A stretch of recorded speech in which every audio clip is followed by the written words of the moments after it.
Yep, il a un poisson, il a un poisson, il a un poisson. Au premier lancer, Martin, l'équipier de Baptiste, ferre une perche.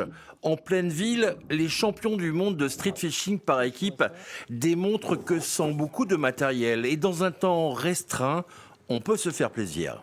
C'est une technique de pêche qui est très facilement et rapidement accessible.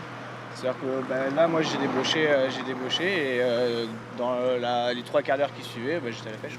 Deux copains d'enfance passionnés. Baptiste est devenu guide de pêche, Martin est poissonnier.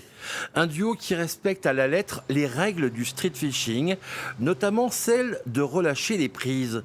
Un système d'accroche et un ferrage qui ne blesse pas définitivement le poisson.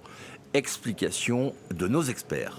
Le poisson il est piqué juste sur le bord. Là, c'est pas compliqué, c'est toc.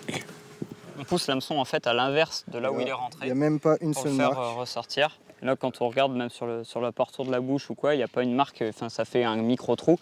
Mais un poisson, quand il vient manger une écrevisse ou quand il vient manger un autre poisson, il y a les poissons, là, cette nageoire-là là, qu'on appelle la nageoire dorsale, là, elle est composée de picots qui sont hyper rigides aussi. Donc quand ils viennent pour manger leurs congénères ou d'autres poissons comme ça, ils se piquent naturellement la bouche et tout. Donc la bouche cicatrise tout le temps très très bien. Pour comprendre les performances des uns et des autres, il y a d'abord le matériel. Un leurre monté pour ne pas accrocher les herbiers ou les branches. En compétition, le choix des spots de street fishing est aussi décisif.